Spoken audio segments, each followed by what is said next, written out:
In 1939, under gloomy skies in northern Germany, long wooden barracks were built to hold the first prisoners at Ravensbrück. Located near a swampy forest about 50 miles north of Berlin, this isolated place would become the largest concentration camp for women in Nazi Germany.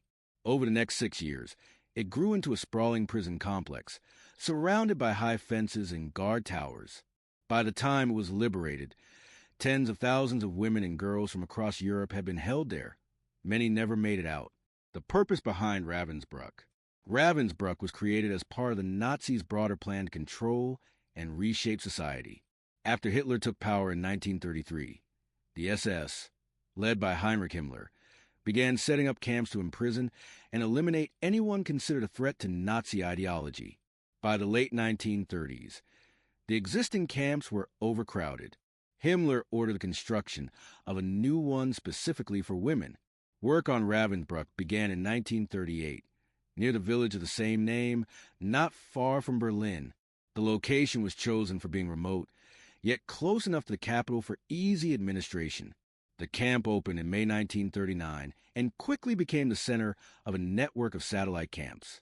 Over the following years, more than 130,000 people, mostly women and children, but later also men, were imprisoned there.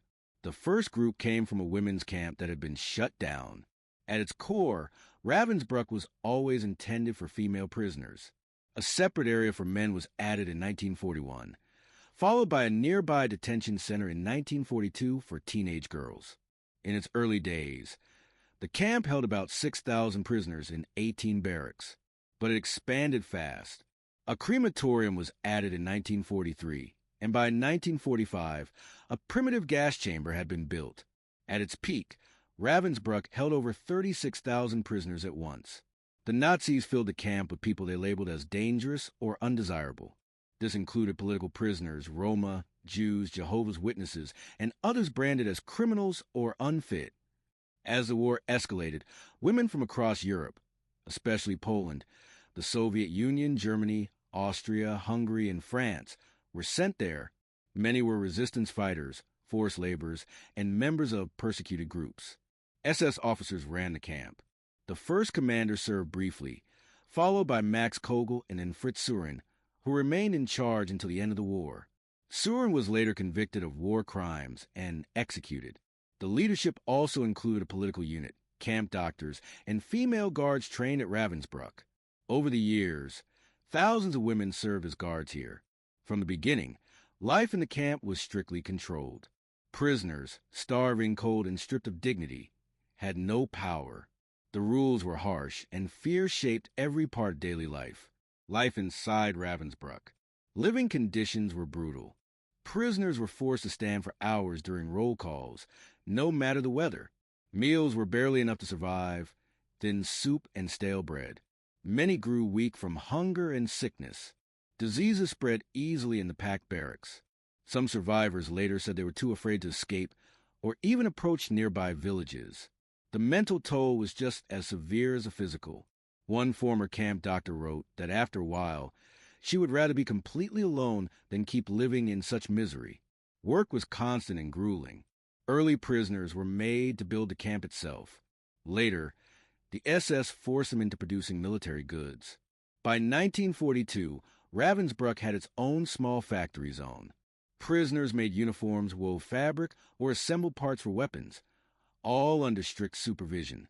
Outside the main camp, additional workshops were open where prisoners were shackled while doing electrical work. Long hours, harsh conditions, and poor nutrition wore them down. If a woman couldn't work, she was often cast aside and forgotten. Violence was always present. Female guards patrolled everywhere. While some wore fancy cuffs or collars, they still enforced harsh discipline. New SS recruits were quickly hardened. According to survivors, it became a cruel joke to guess how fast a new female guard would turn ruthless. Those who showed the most aggression were rewarded by the SS. Some of these guards became infamous. Maria Mandel later testified that she had no issue with how the camp operated. Irma Gries, who arrived at Ravensbrück at 18, went on to become one of the most feared guards at Auschwitz. Hunger was often used as punishment. Food rations were cut even further in late 1944 as Nazi Germany began to collapse. People dug through trash for scraps. Thousands still died of starvation. Beatings were common. One author wrote that guards would throw scissors at women who fumbled while sewing. A slap or a stab could easily draw blood. The camp offered no protection, only cruelty. Yet, in this place of suffering, women found ways to support one another. They shared food, comforted the sick, and formed deep friendships. Some had stolen potatoes or sang forbidden songs in whispers. Others quietly passed bits of bread to those who needed it most. These small acts of kindness helped them hold on to their humanity. Anthropologist Germaine Tillion, who survived Ravensbrück, later wrote about the strong bonds formed there. In the face of cruelty, these moments of connection were a powerful way to resist. A system of death. At its core, Ravensbrück was not just a labor camp. It was also a place of mass murder. As early as 1941, the Nazis began sending prisoners they saw as useless to be killed through the T for Euthanasia program. Many Jewish women were transported to killing centers like Bernburg, where they were murdered in gas chambers. Another secret program targeted the sick and disabled. These prisoners were marked without their knowledge and quietly taken away to be killed. Although thousands passed through Ravensbrück, many never left. Some were executed. Others died of starvation, disease, or medical experiments. What remains today is the memory of those lives and the resilience of those who survived. Nearly half of the women in prison at Ravensbrück never lived to see it liberated. Inside those walls, death became part of daily life. By 1941 and 1942, executions by firing squad were routine. A tall concrete wall behind the barracks served as the execution site. Prisoners were lined up with wooden blocks under their chins and shot. Their bodies were buried in mass graves outside the camp. At the same time, medical experiments brought another kind of horror. In the hospital block, SS doctors carried out brutal tests disguised as medical research. Karl Gebhardt, Himmler's personal surgeon, came to the camp to conduct experiments on leg wounds. He deliberately fractured bones, infected them with bacteria, and exposed the injuries to filth and disease. His goal, to test the limits of so-called treatments, often just to prove they didn't work. Survivors described filthy tools, festering wounds, and many women bleeding to death. Those who lived were left permanently disabled. Gebhardt even tried transplanting limbs between prisoners and injured German soldiers, a disturbing misuse of medicine. His assistant, Dr. Herta Oberhuser, would later be convicted at the Nuremberg trials for her role in these procedures. By 1943 and 1944, the methods changed, but the suffering continued. Some prisoners were injected with poisons disguised as vitamins. Pregnant women were subjected to forced sterilizations. In total, up to 40,000 people died at Ravensbrück, from starvation, disease, abuse, gunfire, lethal injections, and eventually gassing. In late 1944, as Soviet forces closed in, the killing escalated. The SS built a makeshift gas chamber beside the crematorium. Between January and April 1945, around 6,000 women and over 100 men were murdered there, exposed to Zyklon B gas, and cremated. Even in its final weeks, the camp followed a deadly routine. New arrivals, many transferred from Auschwitz, arrived exhausted and underfed. Drawings by survivors show crowds of dazed, weak women at the gate. Within hours, many had collapsed from fatigue. Their fate was decided in quick selections. Those deemed strong were sent to work. The rest, the elderly, the young, the sick, were sent to the so-called showers and never returned. Selections became nonstop. Each day, vans took away those marked as unfit, often elderly women from the infirmary, for immediate execution. In those final desperate weeks, camp officials kept lists of chronically ill inmates just to mark them for death. When SS Commander Fritz Surin ordered the camp to be cleared, around 2,000 women were left behind because they were too ill to walk. Soviet troops later found their bodies inside the camp hospital. Courage in the face of horror. The prisoners who resisted. Even in these grim conditions, resistance never fully disappeared. Women from many nations, France, Poland, Germany, and others, built quiet networks of defiance. Messages were passed on scraps of paper. Prisoners sabotaged the war effort any way they could, sewing defects into uniforms, damaging tools, or hiding small parts in toilets. Some even composed a miniature opera, performing it in whispers during brief breaks. Others quietly saved food over months, trading spoonfuls of jam for comfort and encouragement. Many prisoners have been part of resistance movements back home. Even here, they kept fighting in their own way. French women formed underground groups right under the SS eyes. One standout figure was Geneviève de Gaulle-Anthonioz, niece of Charles de Gaulle. Captured for her resistance work, she was imprisoned at Ravensbrück in 1943. Inside, she spread hope, sharing news of the Allies and reminding others that the war outside was still being fought. She became a symbol of strength for her fellow prisoners. Polish women also showed incredible resilience. When survivors of the Warsaw Uprising arrived, already beaten and weakened, Polish inmates helped however they could, smuggling food and offering care. Some of those women were secretly photographed in the camp. These rare images remain among the few visual records of Ravensbrück's daily life. Acts of solidarity were everywhere. Older prisoners mentored the young. Pregnant women helped each other through hardship. Blankets were shared. Tears were comforted.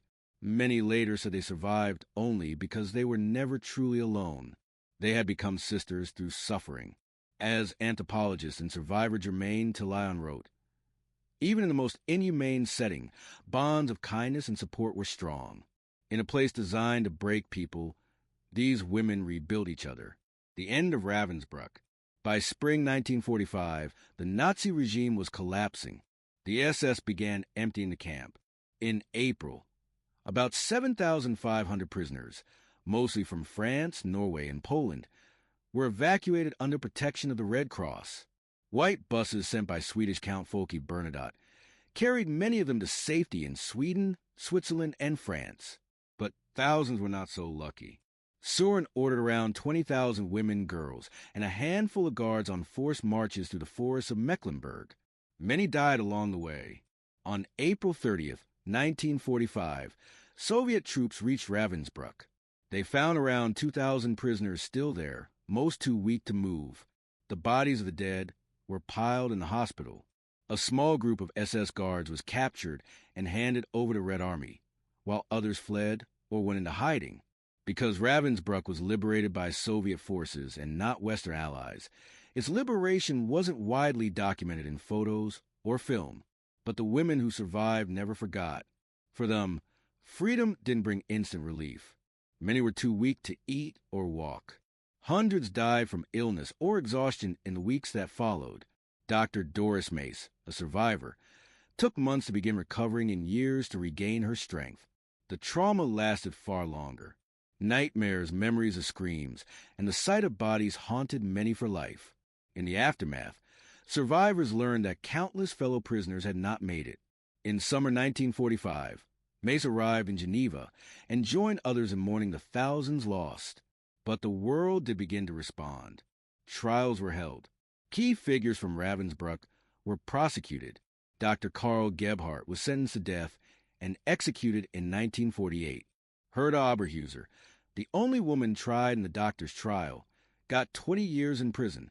Camp Commandant Fritz Surin was extradited to France and executed in 1950.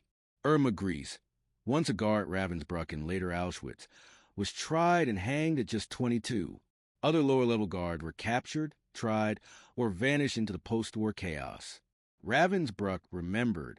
Over time, Ravensbrück was overshadowed by more widely known camps like Auschwitz and Bergen-Belsen. But its story lived on thanks to survivors. Women like Charlotte Delbo and Germaine Tillyon dedicated their lives to writing about what happened.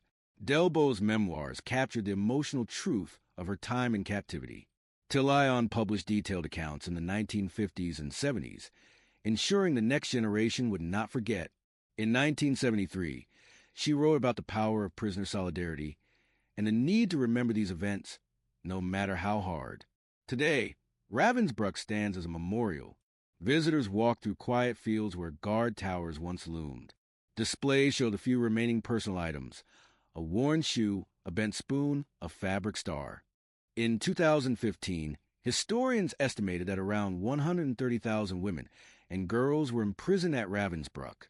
These included nearly 50,000 Poles, 28,000 Soviets, and thousands more from France, Hungary, and Germany. At least 30,000 died. Each name tells a story. Ravensbrück remains a powerful lesson in human history. As one curator put it, this place forces us to ask hard questions. How did people justify such cruelty? What does it mean that women were both victims and perpetrators here? Ultimately, the answers come down to choices. Many guards chose to be cruel, but the prisoners chose kindness and courage. Even the smallest acts of humanity became powerful acts of resistance. One survivor put it best: even in the cruelty, people must stay people. That enduring spirit, that refusal to give in, is what Ravensbrück leaves behind.